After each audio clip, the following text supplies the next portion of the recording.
कुछ मुल्क की माशी समत को समझने के लिए हमें मौजूदा हालात को देखना पड़ेगा, चाहे वो माशरती हालात हों, चाहे वो सियासी हालात हों, या आप समझें कि आलमी मंजरनामा हो।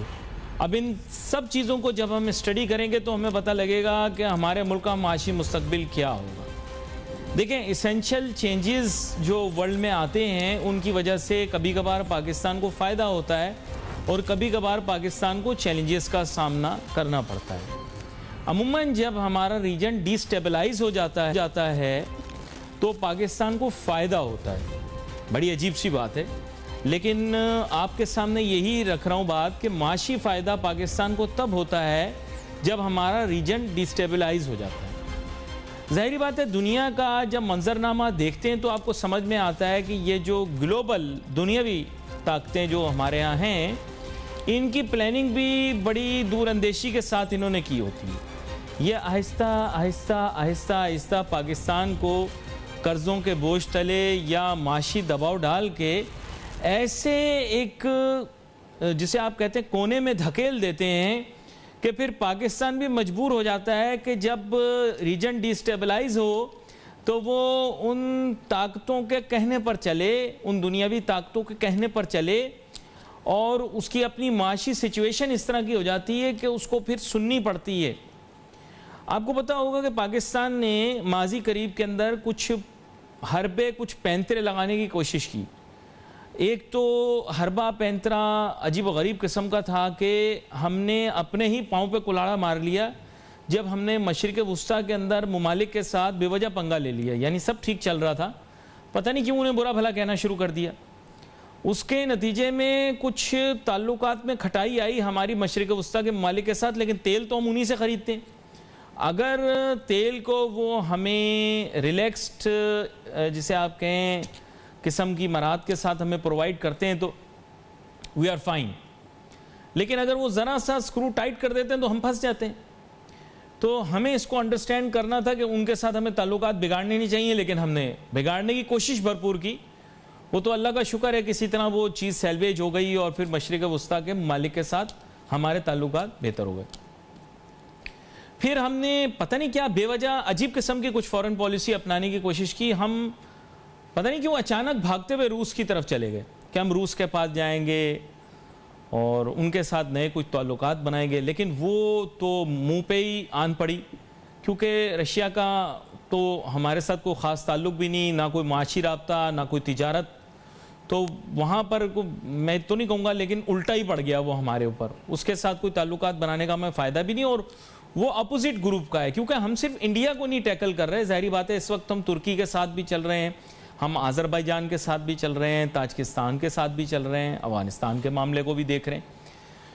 तो सारी दुनिया को देख के चलना चाहिए ना। हम ऐसे ही जिस भी दावत में जाते हैं हर आदमी से हाथ मिला के उसके साथ जफ्फियाँ मारना शुरू कर देते हैं। उसका नतीजा ये होता है कि वो उलट पड़ जाती है। फिर चाइना की तरफ गए, चाइना का लॉपसाइडेड रिलेशनशिप है। चाइना ज़ाहिर बात है हर चीज़ में अपना फ़ायदा देखता है और देखना भी उसे चाहिए लेकिन हमें लगता है कि चाइना बेसिकली अपना फ़ायदा नहीं बल्कि हमारा फ़ायदा देखेगा। खैर, वो पॉलिसी भी बाय एंड लार्ज मुझे कहना नहीं चाहिए, लेकिन बैकफायर हो गई। और चाइना के दो जगह के ऊपर चाइना ने हमारे साथ अच्छे रिलेशन जो हैं, जहां मौका था उसके पास के बड़े हमारे साथ स्ट्रॉन्ग रिलेशन बनाता था। एक तब जो कि स्ट्रेटेजिक इकोनॉमिक नहीं है, जब इंडिया ने इनकर्जन की, इंडिया ने आके यहाँ पर, आपको पता है, पाकिस्तान के अंदर सर्जिकल स्ट्राइक करने की एक नाकाम कोशिश की, और उस टाइम पर चाइना ने इंटरवीन नहीं किया। पाकिस्तान के अंदर लोगों को बहुत दुख पहुंचा, लेकिन अब ना हम कहने जोगे थे ना चाइना कुछ कहने जोगा था। हमारे भी दोस्त कम हैं, दुश्मन ज़्यादा हैं। चाइना ने भी खित्ते में दोस्त बना के रखने थे, इसलिए वो चुप हो गया। FATF के मामले पर भी चाइना ने कुछ लूक वॉर्म ही रखा अपना एटीट्यूड हमारी तरफ। हम बेवजह नाचते रहे, पहाड़ों से ज़्यादा ऊँची, समुद्रों से ज़्यादा गहरी, लेकिन बात नहीं बनी, दाल नहीं गली। फिर मामला जो गड़बड़ हुआ है ना चाइना के साथ जाके, वो इस पर हुआ है, ये जो हमारा गर्दिशी कर्जा बहुत ज़्यादा बढ़ गया था, क्योंकि हमारे यहाँ तवानाई के नर्ख बहुत ज़्यादा, पावर प्लांट्स वाले।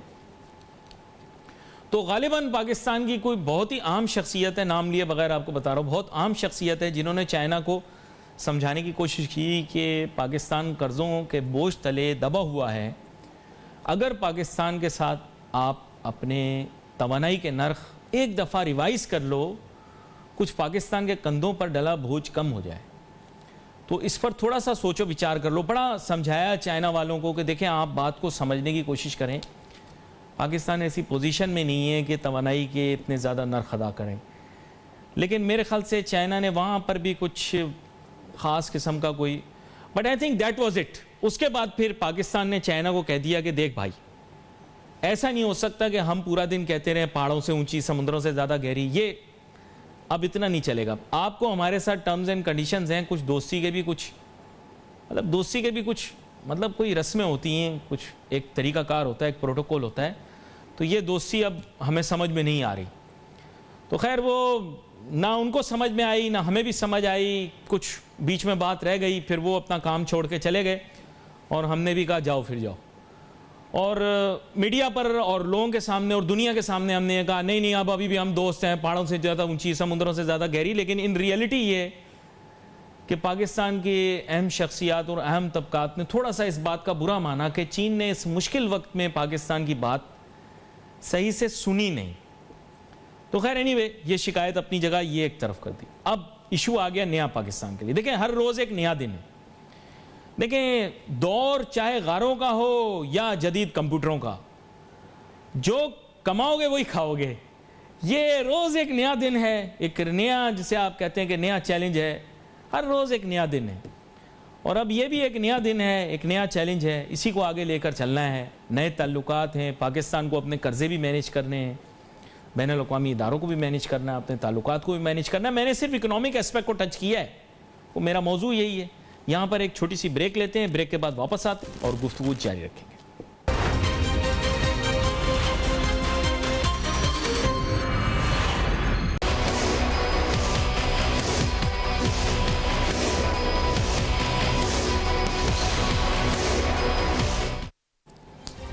नाज़रीन welcome back after the break.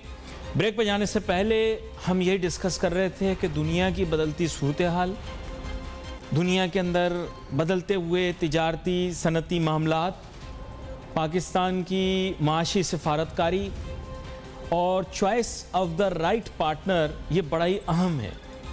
इसके लिए हमने बजरिया टेलीफोन, बजरिया स्काइप गुजारिश की है डॉक्टर सलमान शाह साहब से, जो कि साबिक वज़ीर ख़जाना रहे हैं और बड़े अहम ओहदों पर फाइज रहे भी हैं और हैं भी, कि वो हमें इस बारे में थोड़ा सा बताएं कि मुल्क की मईशत जो बदल रही है और जिसे हम कह सकते हैं इकोनॉमिक डिप्लोमेसी की बदलती सूरत हाल, मुल्क के बढ़ते कर्जे, इसके बारे में उनकी क्या राय है। तो डॉक्टर सलमान शाह साहब, आपको वेलकम करता हूं शो में। शुक्रिया जी।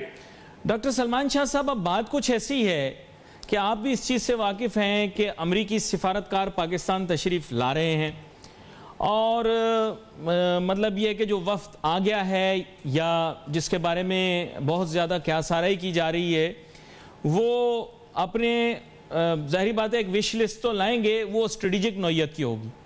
हमारी विश लिस्ट जो है वो ज़्यादा इकनॉमिक नौयत की है।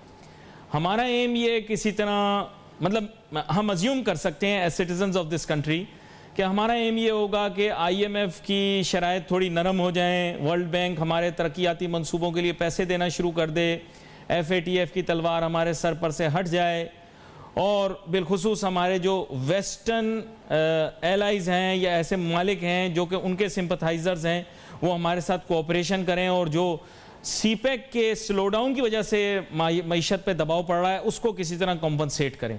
मैं चाहूँगा ये एक लंबी फहरिस्त है, इसके मुतालिक आप भी अपनी राय दें और हमें बताएं कि हमें क्या तवक्को रखनी चाहिए। जी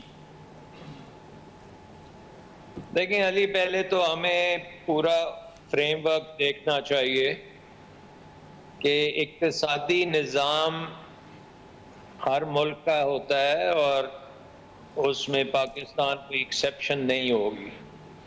जो दुनिया के असूल हैं वो पाकिस्तान पे भी अप्लाई होंगे और इक्तिसादी निज़ाम में पर्टिकुलरली मैं इकोनॉमिक साइकिल की बात कर रहा हूँ कि एक साइकिल है इकोनॉमिक, पूरी साइकिल जिसमें आपकी इन्वेस्टमेंट आती है, जिसमें आपकी कंजम्पशन आती है, जिसमें आपकी सेविंग्स आती हैं और बाकी एक्सपोर्ट्स होती हैं, इंपोर्ट्स होती हैं। जी जी। और उसकी नतीजे में आपकी जो प्रोडक्शन है, ऐसी पॉलिसीज बनाई जाती हैं कि ये प्रोडक्शन में इजाफा हो, आपका रोजगार ज़्यादा हो और आपके जो भी ज़रूरियात हैं लोगों की वो पूरी हों। अब पाकिस्तान में जो सबसे इस वक्त हमारा मुश्किल टाइम जिस चीज़ की वजह से है वो है हमारी प्रोडक्टिविटी का।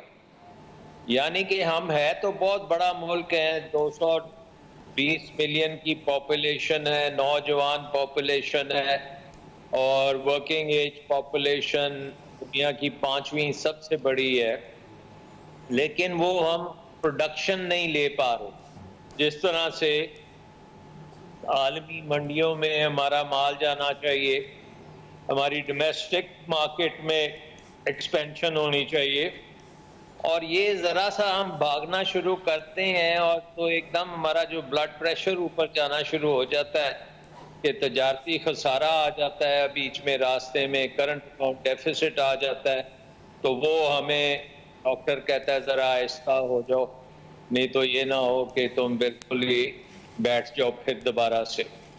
सो अब इस सिचुएशन में आप देखें कि हमें एक एक्सटर्नल शॉक पड़ा है। एक्सटर्नल शॉक कौन सा पड़ा है? वो एक्सटर्नल शॉक हमें एनर्जी प्राइसेस का पड़ा है।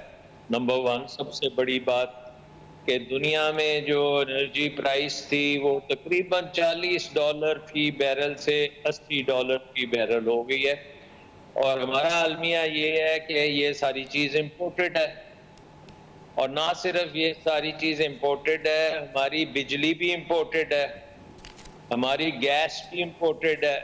तो जब हम अपने घर का स्विच ऑन करते हैं तो वो डॉलर का खर्चा भी ऑन हो जाता है, क्योंकि ये सारी चीज़ें डॉलर्स में हमने की हुई हैं तय, और जो चीज़ें हमें पर्टिकुलरली करनी चाहिए थी, बहरहाल वो आगे चल के बात करेंगे, वो हमने नहीं की। नतीजा क्या है? नतीजा ये है कि डॉलर हम प्रिंट तो कर नहीं सकते, तो IMF प्रोग्राम ने तो एक आपके ऊपर लगा दिया है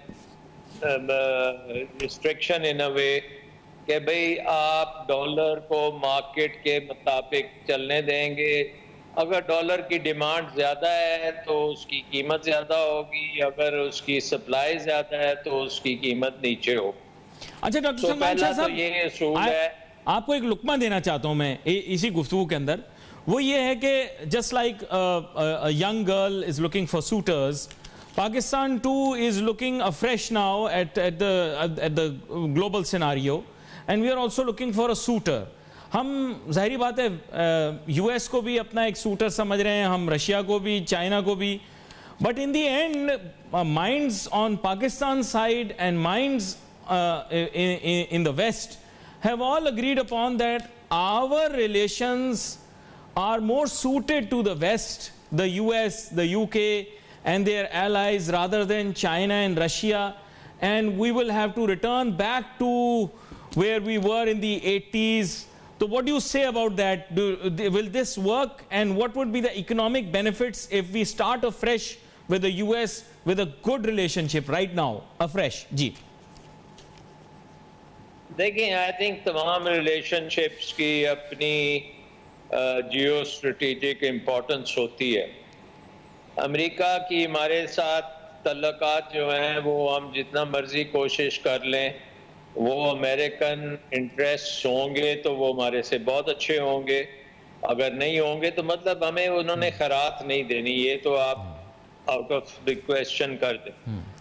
दूसरी चीज़ ये है कि दुनिया में इतनी बाइनरी नहीं है कंडीशन। अब जापान को आप देख लें, एक तरफ वो अमेरिका के साथ क्वाड का हिस्सा है, दूसरी तरफ उसके चीन के साथ सबसे बड़े तजारती रिलेशनशिप चीन के साथ है, बहुत बड़ी इन्वेस्टमेंट जापान की चीन में है, तो एक दूसरे से वो झड़पते भी हैं वंस इन अ वाइल, लेकिन वो अपनी इकोनॉमिक रिलेशनशिप चलने देते। सो आपका जो सवाल है मेरे ख्याल में वो ये है कि हमें चूज करने की जरूरत नहीं है, हमारी एक इम्पोर्टेंस है जिसमें अमेरिका के लिए भी हम इम्पोर्टेंट हैं और डेफिनेटली चीन के लिए भी हम इम्पोर्टेंट हैं। चीन के साथ हमारा एक और बेनिफिट ये है कि हमें वहाँ पे स्ट्रेटेजिकली एक पार्टनर तस्वर किया जाता है। अमेरिका हमें एक टैक्टिकल पार्टनर तस्वर करता है। लेकिन अब आपने देखना है कि इस वक्त जो अफगानिस्तान में या मिडल ईस्ट में हो रहा है, क्या अमेरिका इस सारे खित्ते को अबैंडन करेगा? No. तो मेरा नहीं ख्याल कि वो करेगा। America is going to be very much there, और वो ये भी चाहेगा कि जैसे वो अफ्रीका में अब इन्वेस्ट करने जा रहा है, क्योंकि एक तरफ से चीन इन्वेस्ट कर रहा है, तो चाइना और अमेरिका का एक किस्म का कंपटीशन भी चल पड़ा है। और वो कंपटीशन जंग का कंपटीशन मेरे ख्याल में नहीं है, वो economic competition. It is my assumption. So It is I my think assumption that the US is looking for a bigger role for Pakistan in this region, because it feels that the region is currently destabilized and Pakistan can be that balancing force that can put things back into order. तो वो तो हमारे लिए एक बिगर role देखना चाह रहे हैं। ऑफ कोर्स अब सारी चीज़ें रीडिफाइन हो गई हैं, लेकिन उसकी एक इकोनॉमिक, जिसे आप कह सकते हैं कि म्यूचुअल बेनिफिशियल रिलेशनशिप है, उसमें मेरे ख्याल से हमारे एंड पे कोई होमवर्क नहीं हुआ हुआ, क्योंकि सारा होमवर्क हमने सीपेक पे किया हुआ है और ऑल्टरनेटिव्स पे किया हुआ है। पर वो तो यूएस तो हमसे बात करना चाहता है, they want us to have a bigger role. In fact आपको पता होगा कि उन्होंने हमें ऑप्शन भी दी, हमने ऑप्ट आउट कर लिया। क्या कहते हैं आप इस बारे में? नहीं, इसमें अली एक बात ये है कि हमारा रोल ऑटोमेटिक है, हमारा रोल किसी के कहने पे नहीं है। हमारा रोल है क्योंकि हमारी जो लोकेशन है वो ऐसी है कि पूरे अफगानिस्तान और सेंट्रल एशिया में अगर अमन होना है और अगर वहाँ पे प्रॉस्पेरिटी आनी है, तजारत होनी है, कम्युनिकेशंस होनी है, तो पाकिस्तान के ज़रिए ही हो सकती है, पाकिस्तान के बगैर नहीं हो सकती। नंबर 1। नंबर 2, अमन के साथ हो सकती है। ये नहीं हो सकता कि बम चल रहे हों काबुल में और पाकिस्तान के बॉर्डरों पे रोज़ाना कोई 2, 3, 4 बंदे हमारे शहीद हो जाएं, तो ये भी नहीं चलेगा। बट आई थिंक कि डायरेक्शन अब सही होती जा रही है। और अमेरिका का आपको पता है, ये तालिबान के आने से पहले पाकिस्तान के साथ वो एक प्रोग्राम कर रहे थे जो कि ताशकंद से काबुल, काबुल से पेशावर तक रेलवे लाइन बिछाना चाह रहे थे। तो मेरा ख्याल है कि वो रेलवे लाइन रिवाइव हो जाएगी, और वो मेरे ख्याल में चाइना, अगर अमेरिका करना चाहेगा तो अमेरिका करेगा, अगर अमेरिका नहीं करेगा तो चाइना करेगा। बट आई थिंक कि अल्टीमेटली अमेरिका ही करेगा, और अमेरिका का वो लाइन आके यहाँ पे चाइनीज ML1 के साथ जुड़ेगी, तो अमेरिका की जो तजारत है फॉर सेंट्रल एशिया वो ML1 से भी जाएगी, और आगे उससे काबुल और आगे तक वो अपनी लाइन पे भी जाएंगे। यानी कि अफगानिस्तान को अमेरिका अबैंडन नहीं करेगा, इवन दो वो खुश नहीं है जो जिस तरीके से हुआ है, और उसको एक किस्म का इस वक्त वो आफ्टर शॉक्स हैं उसके।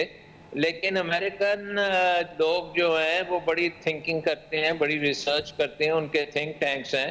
तो ultimately economic decision making, Ali याद रखना, इकोनॉमिक डिसीजन मेकिंग उनके अपने इंटरेस्ट में, उनके अपने इंटरेस्ट में। एक छोटी सी ब्रेक, एक छोटी सी ब्रेक लूंगा। ब्रेक के बाद जब वापस आएंगे तो और एंगल से भी इसको देखेंगे। Let's take a short break.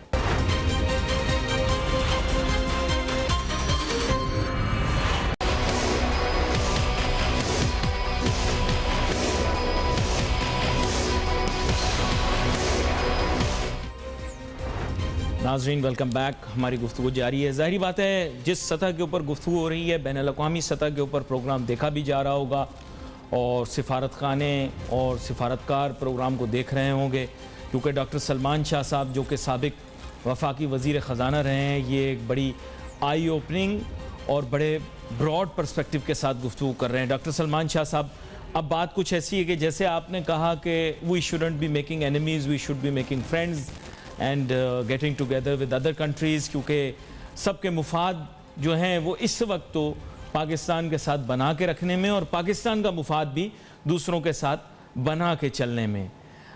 Issues और चैलेंजेस कुछ इस नौयत के हैं कि जो आगाज़ में मैंने बात की थी उस पर मैं चाहूँगा थोड़ी सी आप रोशनी डालें, क्योंकि ज़ाहिर बात है जब डायलॉग होता है तो दोनों एंड से लोग चीज़ें सोच के आते हैं।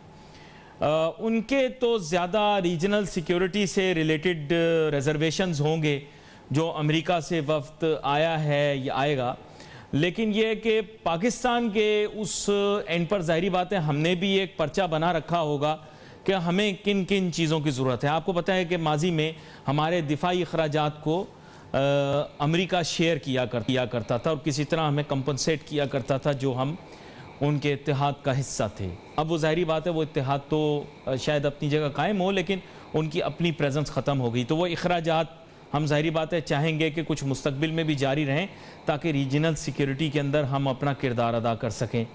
फिर दूसरी चीज़ जो थी वो ये है कि आपको पता है कि बैनुल अक़वामी इदारे IMF, वर्ल्ड बैंक वगैरह, इनके साथ कुछ मामलात हैं, वर्ल्ड बैंक के साथ भी हैं, क्योंकि मुल्क के अंदर बहुत सारे तरक्याती मंसूबे हैं, उनको भी आगे लेकर चलना है। कुछ हमने सोच रखा होगा कि हम उनके ज़रिए इन्फ्लुएंस करवाएं। And of course we have pressure from international organisations regarding transparency, और उसमें जो है वो FATF का भी एक है, अमेरिका कैन इन्फ्लुएंस समहाउ कि हमारे ऊपर कुछ आसानियाँ आएँ। तो what do you think would be on our wish list? I have just counted a few things. I don't think whether you would agree or disagree. लेकिन आप अपनी मर्जी से इसमें इजाफा करें कि what would be on our economic wish list? जी देखिए, इस वक्त आपको पूरे पाकिस्तान को पता है कि पाकिस्तान को डॉलर्स की बहुत सख्त ज़रूरत है, और उस कॉन्टेक्स्ट में अभी फाइनेंस मिनिस्टर साहब ने सऊदी अरेबिया से डिफर्ड पेमेंट की डील की है। उससे मेरा ख्याल है 2 से 3 बिलियन डॉलर का प्रेशर जो है वो उतरेगा, क्योंकि इस वक्त जो तेल की कीमतें बढ़ी हुई हैं उनको जब अगर हम कैश में पे करेंगे तो हमारे रिजर्व्स जो हैं वो गिरने शुरू हो जाएंगे। तो डिफर्ड पेमेंट का मतलब है कि हमारे रिजर्व्स नहीं गिरेंगे। नंबर 2 चीज़ ये है कि हम चाहेंगे कि इस वक्त कैपिटल मार्केट ऑपरेशंस हों जिसमें हम GDRs करें। आपको याद होगा पाकिस्तान बड़ा हॉट फेवरेट होता था इन मामलों में। अगर हम GDR करते हैं OGDC का, PPL का, POL का, PSO का, और हमारे पास बेशुमार चीज़ें हैं जिनको हम जिनकी लंदन और न्यूयॉर्क में हम लिस्टिंग्स कर सकते हैं, तो उसका मकसद ये होगा कि हम अपने रिजर्व्स को तकरीबन 2-3 billion dollar capital market operation से वहाँ पे रखें, ताकि हमारे 5 से 6 महीने के इंपोर्ट के बराबर रिजर्व्स होने चाहिए। इस वक्त हमारे 3-3.5 महीने के रिजर्व्स हैं जो कम है, इसलिए हमारा रुपया जो है वो ज़रा थिड़क जाता है। एक तो वो ये GDRs वगैरह करने के लिए American environment, IMF, world bank, इनका बड़ा रोल होता है। और आपको पता है S&P है और मूडीज की रेटिंग्स वगैरह भी करानी पड़ती हैं, तो वो भी बहुत ज़रूरी चीज़ है। और उसके साथ एक और चीज़ है कि हमें इन्वेस्टमेंट की आपने बात की थी, हमें इन्वेस्टमेंट बहुत ज़्यादा चाहिए।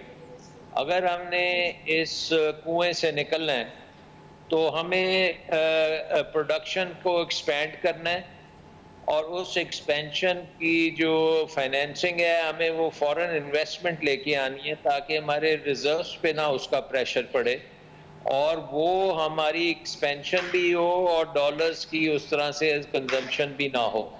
तो वो बड़ा इम्पोर्टेंट है। और वेदर वो इन्वेस्टमेंट चीन से आती है, अमेरिका से आती है, टर्की से आती है, सऊदी अरेबिया से आती है, तो वो हमें पूरा एक कैंपेन चलाना पड़ेगा कि हम अपनी फॉरेन इन्वेस्टमेंट को एक बिग बूस्ट दें, जिसकी वजह से हमारी जो यहाँ की प्रोडक्टिव कैपेसिटी है इसको हम बढ़ा सकें और मॉडर्नाइज कर सकें, क्योंकि बहुत सी चीज़ें हमारी जो हैं वो मॉडर्नाइज होने का उनको ज़रूरत है।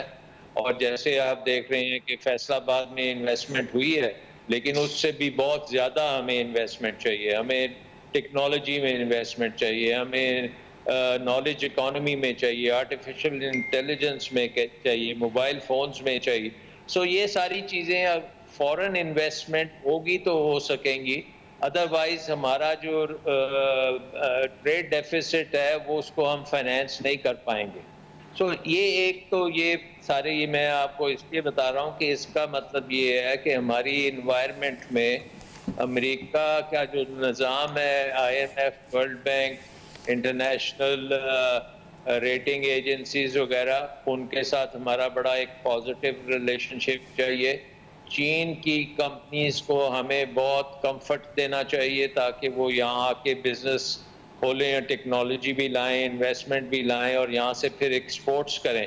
क्योंकि जाहिर है कि हमने पिछले तकरीबन 10 साल में अली अपने ऊपर फॉरेन एक्सचेंज के बहुत बड़े बड़े एक किस्म की लाइबिलिटीज खड़ी कर दी हैं और पेमेंट की, लेकिन हमने उसको एक्सपोर्ट्स में कन्वर्ट नहीं किया, क्योंकि हमारा जो बिजली का निज़ाम है वो एक इम्पोर्टेड है, दूसरा इतना महंगा है कि वो अगर आप इंडस्ट्री को देते हैं तो उससे वो एक्सपोर्ट ही नहीं हो सकती, क्योंकि आपकी कॉस्ट ऑफ प्रोडक्शन इतनी ऊपर हो जाती है, तो वो आप एक डेड एंड में फंसे हुए हैं।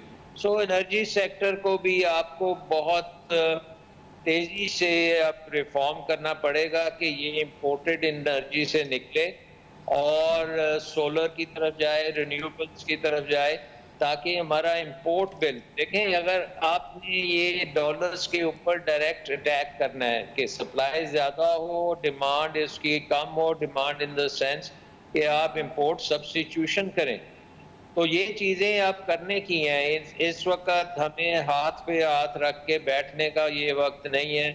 हमारी बिजनेस हो, हमारे कारोबारी लोग हों, हुकूमत हो, अदारे हों, सबका काम ये है कि पाकिस्तान की इकॉनमी में इन्वेस्टमेंट